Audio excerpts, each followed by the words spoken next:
Assalamualaikum warahmatullahi wabarakatuh. Waalaikumsalam warahmatullahi wabarakatuh. Halo Sobat Pendidikan, bagaimana kabarnya?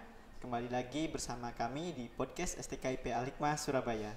Sebelumnya mungkin ini pertama kali ya saya mengisi di sini, maka dari itu perkenalkan dulu. Nama saya Diki Nurmawan, saya merupakan salah satu mahasiswa dari Prodi Pendidikan Fisika Angkatan 2019. Nah, pada kesempatan kali ini saya sudah ditemani nih oleh salah satu teman saya. Ini kalau di kalangan mahasiswa itu dia itu sport enthusiast ya. Jadi mungkin kalau kita tanya-tanya tentang olahraga ya salah satunya ya ke Mas Fikri Jayid ini. Nggak cuma sepak bola ya. Dia itu banyak apa tahu informasi tentang olahraga seperti MMA dan lain-lain gitu. Nah, oke. Sebelumnya mungkin perkenalkan dulu Mas Fikri. Perkenalan ya. Perkenalkan, nama saya Diva Fikri Jayid. Saya dari sama seperti Mas Diki, eh, STKIP Al-Hikmah Surabaya, program studi pendidikan matematika Oh, semester 7. oke, jadi sama-sama semester 7 ya. Ya. Kita dari angkatan 2019. Nah, mungkin akhir-akhir ini kita di media sosial ya. Kita mungkin udah pasti ya ini banyak berita tentang Piala Dunia nih. Nah, kali ini saya berbicara dengan orang yang tepat insya Allah ya, seorang sport enthusiast. Nah, kita akan berbicara tentang Piala Dunia nih Mas Fikri.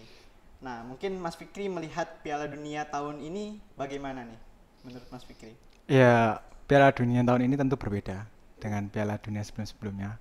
Yang pertama, ini menjadi Piala Dunia terakhir, di mana hanya ada 32 negara.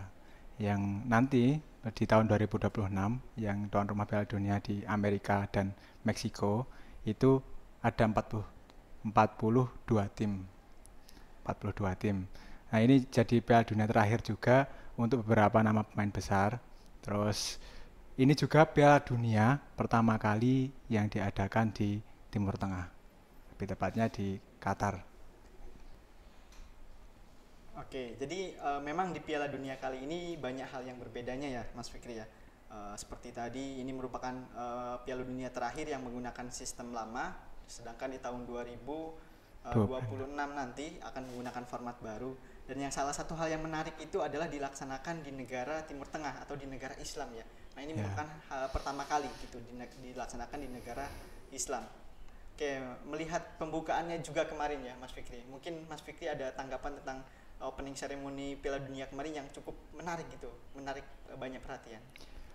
untuk Piala Dunia saat ini ya, FIFA World Cup 2022 Qatar ini, di openingnya itu banyak sekali pro dan kontra. Tapi ya perlu digarisbawahi juga, Piala Dunia pertama yang opening seremoninya itu dibuka dengan basmalah, Masya Allah.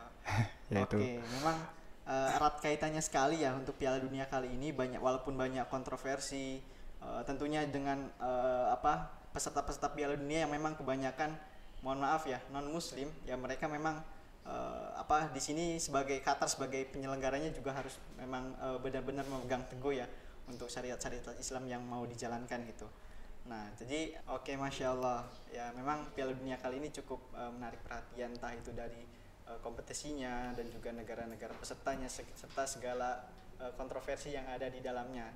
Namun di lain itu juga di sini Islam memang sangat-sangat menonjol ya di Piala Dunia kali ini. ya. Nah, membahas peserta nih, peserta Piala Dunianya kali ini di laga pembuka itu Qatar ya, itu sudah menyajikan pertandingan yang cukup menarik ya.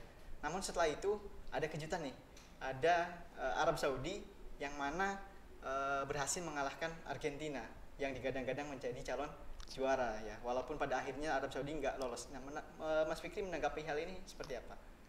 Ya, karena saya sendiri sudah mengikuti Piala Dunia sejak tahun 2002, itu pasti setiap Piala Dunia itu ada kejutan gitu, kejutan. Di 2002 ada Korea Selatan, di 2006 ada Portugal, ya, Portugal yang dimana masa itu banyak pemain muda. Terus di 2010 ada Spanyol dan Belanda, di 2014 ada Jerman, kemudian Costa Rica juga di 2016, ada gugurnya Jerman dan hampir lolosnya Jepang. Nah, di Piala Dunia ini sangat sangat seru ya, karena banyak tim yang dinilai dijagokan menang, tapi justru di pertandingan itu sulit untuk meraih kemenangan. Bahkan ada yang mungkin dapat 1 poin aja seri atau bahkan kalah gitu. Dan di pertandingan sendiri pun kan kita lihat Argentina dan Arab Saudi itu Argentina sungguh menguasai ya dengan materi pemain yang sangat sangat banyak. Dan sedangkan Arab Saudi itu seluruh pemainnya itu tidak ada yang bermain di luar Arab Saudi. Jadi kalau kita dengar istilah local pride itu, nah itu Arab Saudi itu benar-benar local pride ya. Jadi seluruh pemainnya dari penjaga gawang sampai penyerang, dari pemain inti sampai cadangan itu seluruhnya bermain di Liga Arab Saudi. Nah itu sangat kejutan sekali gitu. Dan di mana tidak ada orang yang menyangka. Nggak hanya pertandingan Jepang Arab Saudi menghadapi Argentina, ada juga Jepang ketika menghadapi Spanyol dan Jerman. Terus ada beberapa negara yang memberi kejutan gitu. Jadi Piala Dunia ini sangat-sangat mungkin Piala Dunia selain Piala Dunia yang sebelum-sebelumnya, ini Piala Dunia yang banyak di luar dugaan. Selain kontroversial banyak hal sebelum acara Piala Dunia ini juga di pertandingan sendiri itu banyak hal-hal yang sangat mengejutkan gitu. Ya betul sekali ya. Saya juga sangat nggak berekspektasi tentang Piala Dunia kali ini. Karena awal-awalnya itu sepi banget ya. Beda sama 2010, 2014, 18 yang awal-awal sebelum 2 bulan, 3 bulan sebelumnya itu udah ramai banget. Nah tapi kemarin itu sepi, kayak ini jadi nggak sih Piala Dunia gitu. Tapi benar. Setelah berjalan ternyata banyak sekali kejutan-kejutannya. Dan yang terakhir nih, yang terbaru itu adalah lolosnya Maroko ke semifinal. Ini juga merupakan salah satu negara Islam yang mampu tembus ke semifinal.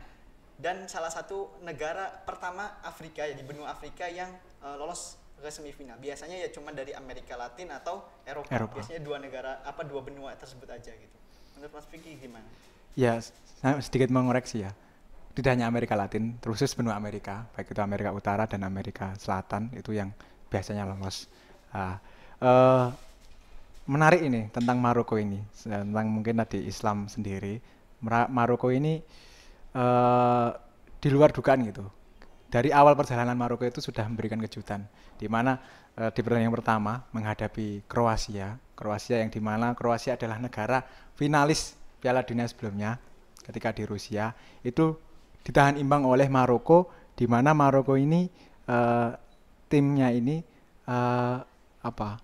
ya nggak ada nama-nama besar, maksudnya pemain terkenal. Misalnya kalau di Kroasia kan ada, kita mungkin kenal Luka Modric gitu. Tapi Maroko ini benar-benar memberi kejutan. Terus di pertandingan kedua menghadapi Belgia, yang dimana Belgia ini menjadi negara nomor 1 di dunia sampai tahun 2021. Peringkatnya nomor 1. Terus sedikit turun di awal 2 bulan sebelum Piala Dunia menjadi peringkat 2. Yang dimana Belgia ini punya generasi emas gitu, banyak pemain terkenal gitu.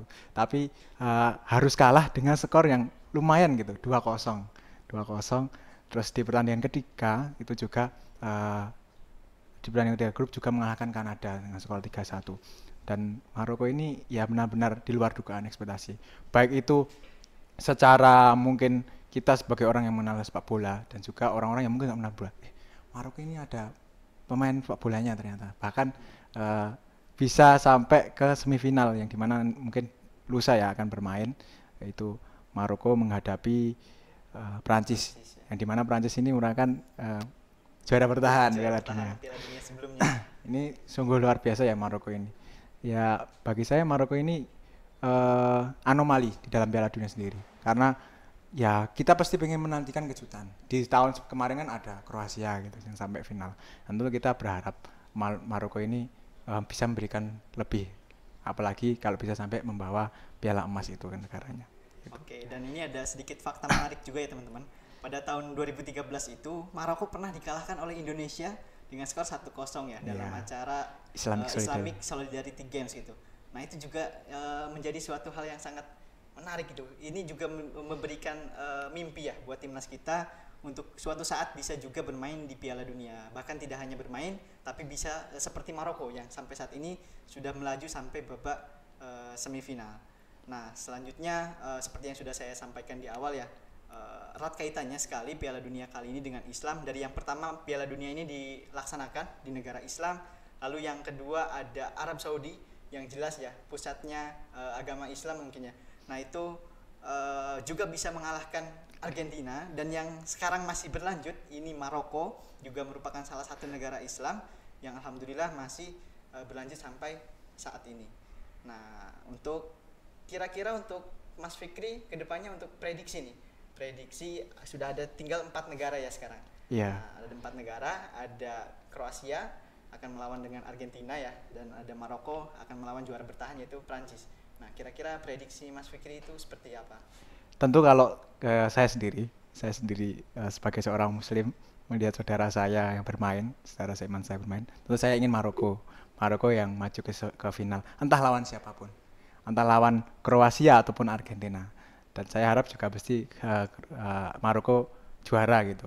Tapi toh kalau seandainya secara prediksi secara prediksi mungkin Maroko akan lebih kesusahan gitu menghadapi Perancis, yang dimana Perancis punya misi untuk mematahkan gelar bahwa juara bertahan itu bisa juara. Yang dulu banyak sekali rumor yang mengatakan kutukan kalau juara itu tahun depannya nggak bakal juara lagi. Itu mungkin ambisi itu yang ada di dalam Perancis. Untuk prediksi secara saya sebagai penikmat sepak bola objektif gitu ya, itu tentu saya memprediksi Prancis menghadapi antara Kroasia atau Argentina, karena Kroasia dan Argentina ini sama-sama tim kuat. Kroasia yang ya tentu menarik ya kalau sampai Prancis menghadapi Kroasia final ulangan 2018. Tapi kalau misalnya Prancis menghadapi Argentina itu juga sangat menarik. Toh seandainya pun Maroko tidak lolos ke final kan masih ada perebutan juara ketiga lah, itu mungkin Maroko bisa mengambil hal itu. Iya. Gitu. Jadi walaupun Maroko nantinya kalah, mereka udah mendapatkan satu kakinya di podium ya, entah itu juara 1, 2, 3, 4 gitu ya. Yang jelas ini suatu prestasi tersendiri, khususnya kita sebagai umat muslim ya melihat ini tentu sangat antusias sekali ya. Oke. Nah, sebelum kita tutup nih, mungkin Pak Fikri punya tim favorit ya saat mungkin dulu sebelum Piala Dunia ini berjalan, pasti kan punya nih tim jagoan, bukan yang istilahnya prediksi ya, tapi benar-benar dijagokan gitu. Awalnya itu apa Mas Fikri? Tentu saya sebagai penikmat bola ya, mengikuti olahraga, saya sejak kecil itu sangat menjagokan Inggris. Inggris. Jadi saya kayak sayang sekali kemarin harus tumbang ya di 8 besar, sama ya seperti jagoan saya Belanda kalau saya. Belanda. Ya, jadi dari tahun 2010 saat itu Belanda lolos final ya, saya juga sampai 2018 itu terus menjagokan Belanda. Namun kemarin juga harus kalah juga di babak 8 besar ya. Oke, sama-sama kalah nih. Iya. Mungkin itu saja ya Mas Fikri untuk perbincangan kali ini. Sebenarnya ini masih banyak hal yang masih bisa kita bicarakan ya. Namun karena keterbatasan waktu, kita akhiri dulu untuk podcast kali ini. Terima kasih atas perhatiannya. Sekian. Wassalamualaikum warahmatullahi wabarakatuh.